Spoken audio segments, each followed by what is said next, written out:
From Eddie Boulder to a member of the Dream Team to the man that was cutting and strutting all over the WWF and all over the world to a parasailing accident that nearly took his career and his life, but he recovered and he became the man with no name, the Zodiac, the disciple, and he went through a lot more trials and tribulations and a dissolvement of his friendship with Hulk Hogan, but now he has a happy life, a happy wife, and what does it all mean? Let's talk about it. I'm John Renton with my review of Dark Side of the Ring, Saving Face, the Brutus Beefcake story.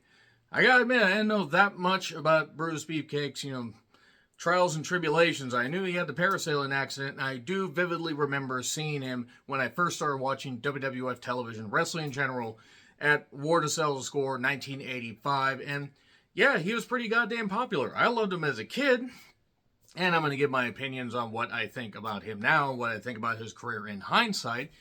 I'm happy the guy's still alive because all the shit he went through, that parasailing accident, goddamn, there was a lot. I'm glad they were able to talk to the doctor, and I'll get to that, but whew, the fact that he survived that, the fact it was that brutal, that bloody, whew. Now, there are some people that call him one of the biggest hanger-ons in wrestling history, and yeah, there's a little bit of truth to that. He was determined to be good, and he worked well in tag teams. He wasn't a great singles wrestler, but him with Greg Valentine as a Dream Team, that worked.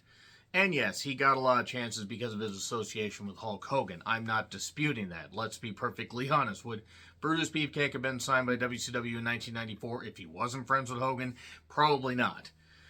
But his career did skyrocket because of his association with Hulk. The Talking Heads, no, not the same as it ever was once in a lifetime. As the days go by, we find out that there's a couple Bryans on here, Brian Blair and Brian Knobbs. Brian Knobbs seems really, really bitter, to be perfectly honest. I mean, he always seems like he's honest, but he seems a little bit bitter. Brian Blair, at least, seemed a little more level-headed. You had Brutus, you had his wife Missy, you had Greg Valentine, who just a surly individual. I really appreciated the surliness. He fits for a man that is from Seattle. And Eric Bischoff. We do get some audio from Hogan. And 1984, wrestling, as far as Vince's vision, was becoming more spectacle than anything in-ring related, even though he had a lot of great in-ring talents. He really did. But it was more the sizzle, not the steak. There would be people that would have some good matches, but often it was just really about the personalities. Get them in the ring, talk them into the building, walk through the matches, do some stuff. Just do enough to get fans to come back. And it worked. Can't say it didn't work. He did what he did for the fans. He was very over. He was that theme, the cut and strutting, that kind of stuff. I don't necessarily want to call it mass hypnosis because, I'm not saying Brutus is the best guy. He came across well in interviews here. Maybe he had a bit of an ego. Maybe he didn't. I don't know. He does seem like he is in a much better place now, and that's good. That's very, very good. So Brian Blair mentions how, Beefcake, he had a nice butt because of he has the beefcakes and the tights that he had and all that stuff, and hence the Brutus Beefcake name. And then we go back a little bit, but we find out from Missy, one of two Missies on the show. Missy, his wife, and Missy Hyatt. She was a wrestling fan. She saw him at the Boston Garden in 1986. Oh, that she loved him, and that kind of stuff. Some crazy fan managed to sneak backstage. Good security there at the Boston Garden. But they didn't end up meeting again, or at least not, having really a lot of association for a while because Brutus went through 2 marriages. So she did mention how Brutus would say, I'm your friend, I'm your best friend. But she needed somebody to love her, treat her right. But then she realized that that's Brutus's way of endearment. That means he loves you. If he calls you a friend, that's everything. And Brutus does seem like he's loyal to his friends. I'll give him credit there. Hogan was in a band. The story about Hogan being in a band. Hiro Matsuda breaking his leg. Doing something. I don't remember if he broke his ankle or what he did. But he came back. He was trained. And then Hogan decided to help, show, Brutus some moves. I mean, Eddie Boulder, because they were going to be the Boulder brothers, the Boulder twins, whatever it was. I did love the old footage. I love seeing Lance Russell on a cable broadcast, even if Vice is carrying about 4 fucking homes, unless you have a streaming service like Sling, like I got the Sling package so I could review Dark Side of the Ring. Otherwise, I would have had to have ran them on YouTube, and then I could watch other programs. Nevertheless, it's not a plug for Sling. I am not sponsored. I don't have sponsors. I'm just a weirdo that talks about wrestling. So, again, cool to see Lance Russell there. Terry Funk called him dizzy, kind of like a male Valley girl.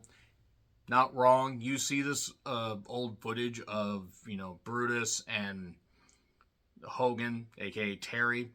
Eddie and Terry. Just sounds like a buddy cop drama that, was in the theme of Mannix. Da-da-da-da. If you guys get that reference, I love you guys. Hogan got over, obviously, massively.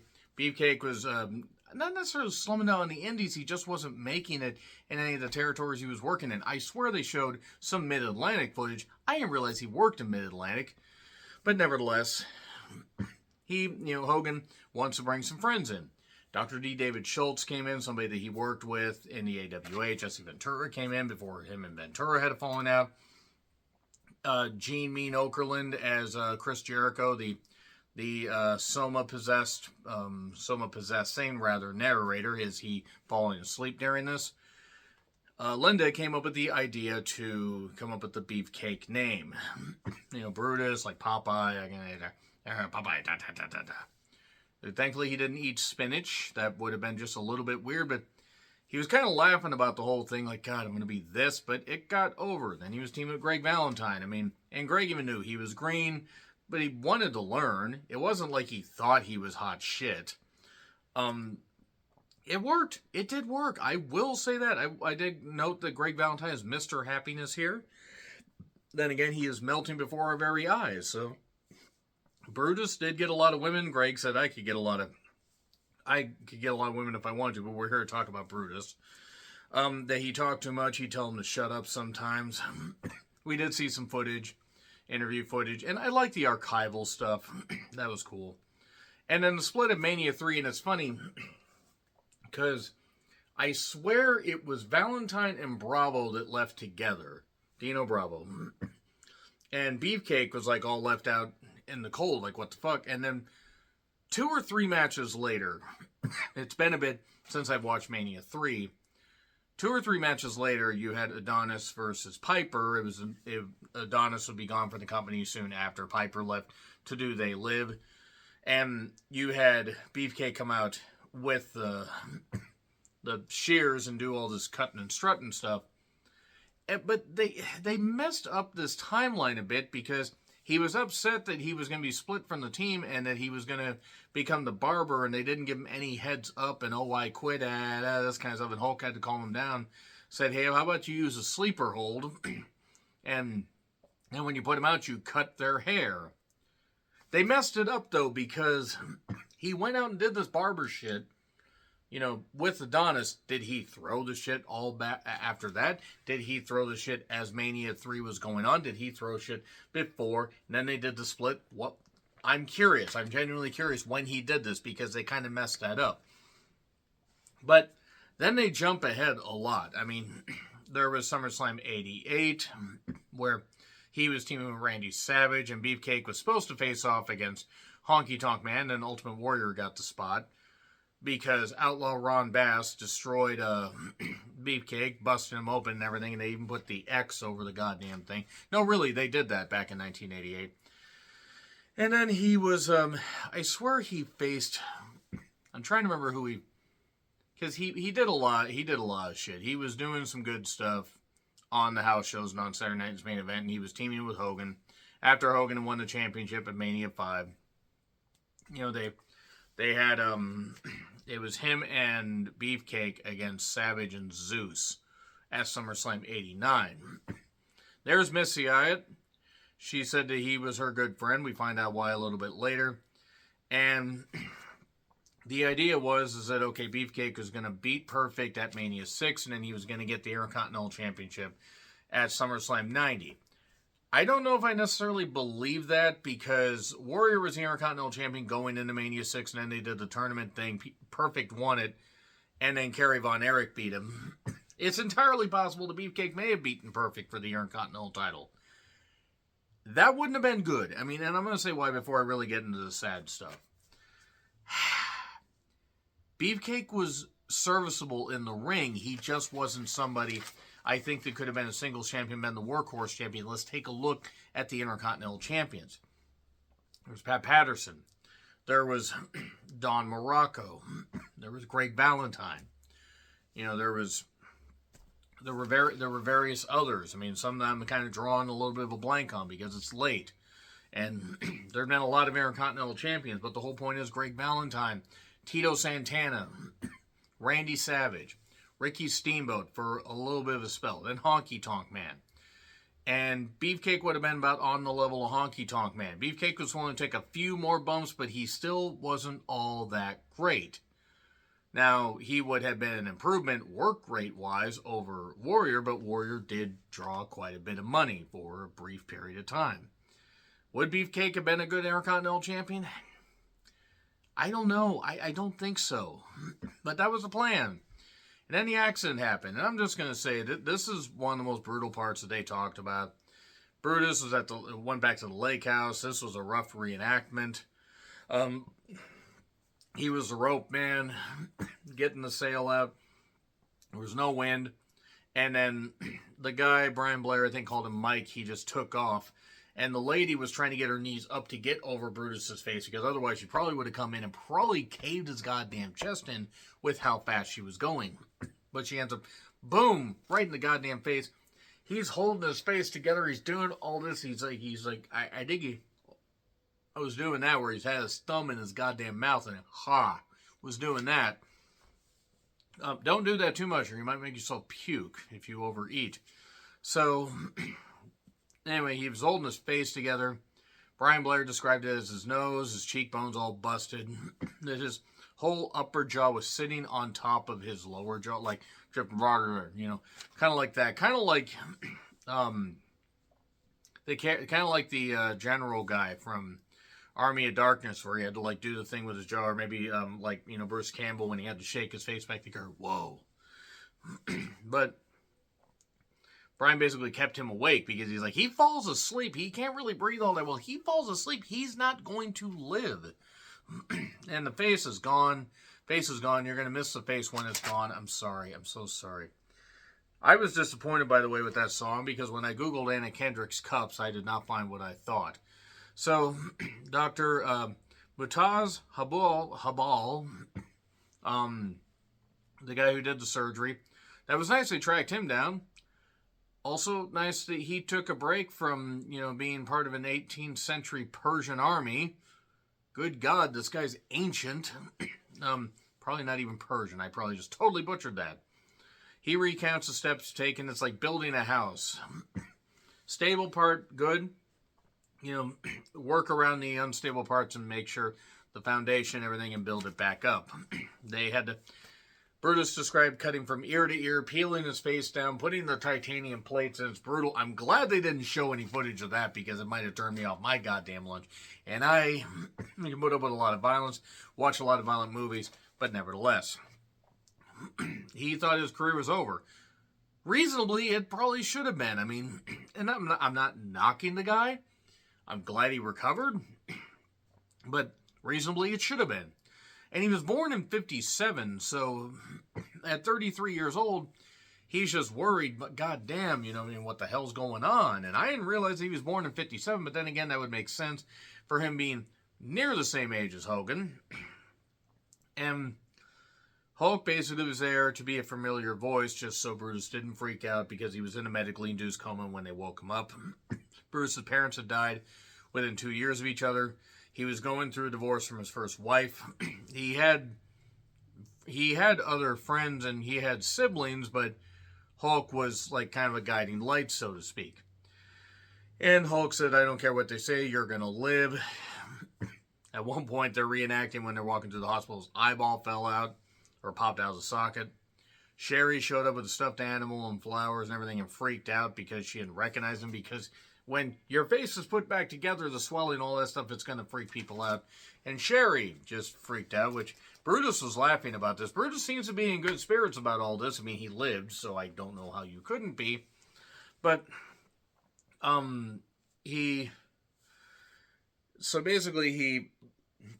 Hulk helped him out, took care of him, moved him to California, and he carried Hogan's bag, or drugs. He was known as the bag boy, Hulk's bag boy.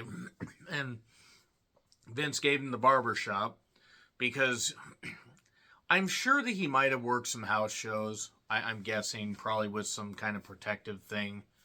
But they weren't going to have him really do anything on TV other than do talking. And I remember the barbershop and thinking it was kind of cool. Of course, they did show the moment where Jannetty tried to dive through the window to escape. Did you see that? What an act of cowardice. Like, are you blind?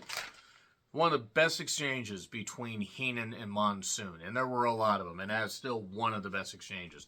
And one of Heenan's finest goddamn quotes. They got the whole thing over and it made you laugh. Because you're like, I hate Shawn Michaels. God damn it, Heenan. You made me laugh again. I can't be mad.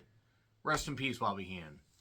So, then Sid destroyed the set and got a bunch of the white powder all over him. I know it was the white powder from the barbershop set, but good Lord, that was insane. Just amazing. I love Sid. Sid was never necessarily the best guy in the ring either, but he was an intimidating son of a bitch, and if you could build a wrestler from the ground up, you'd want him to look like Sid. You'd want him not to be as dedicated to softball as Sid, but you'd want him to look like Sid. Hulk basically took a hiatus. Brutus did not turn them in during the steroid trial, so I mean, I guess that got him a little bit over with Vince to an extent. Mania 9, dear God, Mania 9.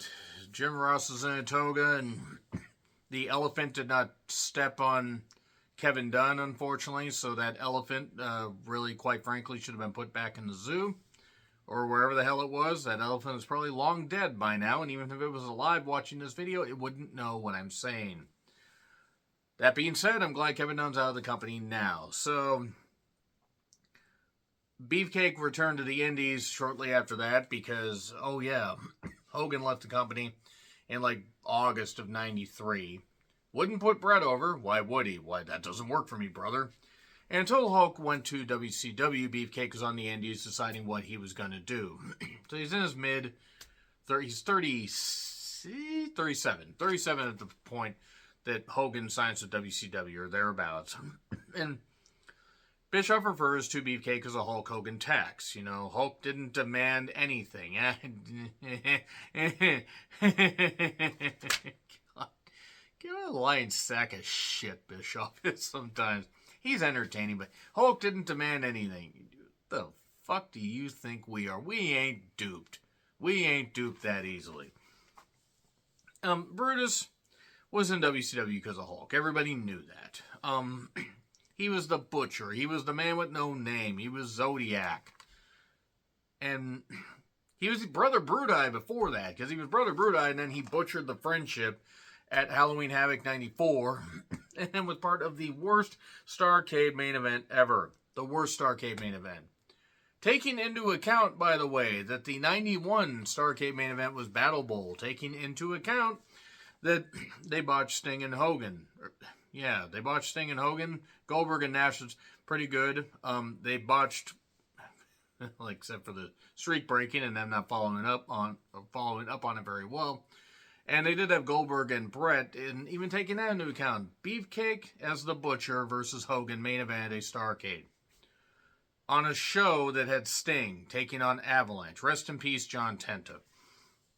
But yeah, he was a booty man, he was a disciple. It's like, he refers to himself being good at 4 or 5 different gimmicks. Like being as good of an actor like Mel Gibson. And Brian Knobbs lost it at that. I don't know if you want to compare yourself to Mel Gibson, Beefcake. Hopefully your views don't align with some of the stuff that Gibson believes.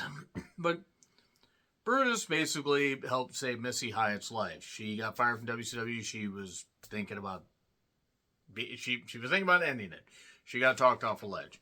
I want to say, and I'm glad Missy's doing fine. I'm not knocking. I'm not throwing shade, as the kids say. I don't think the kids say that anymore. I'm too out of touch.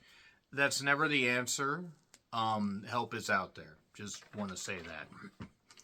Brutus was treated like shit in WCW. He got paid for a lot of years, despite not really ever being that good in the ring. I'm just saying. But then he said he was 45 years old and shredded as a disciple. You were 40 or 41. Timeline's not quite working out there. Introduce you to my new disciple. Look, I didn't know I'm being perfectly honest. I didn't recognize that was Beefcake back when he first appeared. I was also 17 when the disciple first appeared. And he had the longer hair and he had the beard. It didn't look like Beefcake. Now, with the benefit of eyesight and the benefit of hindsight and the benefit of recognizing that it clearly was Beefcake, sure, I felt stupid for that. So, don't get me wrong. He was all right. He hit not a very good stunner. It was better than what Disco hit. But then again, I'll take a Beefcake match over a Disco Inferno match. But then the money manager stole money from him, and Hulk and basically lost his house. His second divorce was impending. He had to take a job as a toll collector in Boston. And then he had something called BC powder. They were like an energy packet thing. It fell out of his pocket. This lady said that it was anthrax. It went everywhere. Everyone else says it was cocaine. It probably was cocaine. I'm not knocking. Plenty of wrestlers did cocaine. But the addictions took hold. Missy, his current wife, helped him get cleaned up. We see them on July 4th recently. I think it was July 4th just this past year. Because she said 33 years to the day he nearly died. That was nice. You know, him speeding around in a golf cart where she's calling him daddy. What is with that? You know what? I don't even want to know. So, Hogan and Friends tour. Terry was cold after the first day. Don't know why. Maybe it's because of how she came across. Maybe it's because Hogan had it with Beefcake. Maybe Beefcake did something. Maybe Terry decided, a.k.a. Hogan just decided, I've had enough of this. I don't know. Maybe it was because of Missy. Brian Knobbs said no comment. Maybe she's not a good person. I don't goddamn know. Her and Brutus seem happy together. Maybe friends do drift apart, even though they had been friends since the 70s, so who knows what happens. Or who knew what happened. They're not talking, basically, she says. Harley Race episode next week. That's going to be... I wonder if they're going to address the certain things that he did with women early in his life.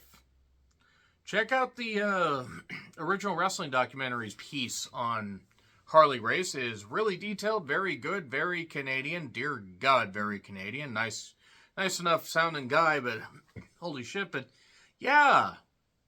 Much as I love Harley Race, come on, I wonder if they're going to really address the dark side. Then we get back to Beefcake. He's doing convention appearances. Greg Valentine's flipping off the camera, but he seems happy.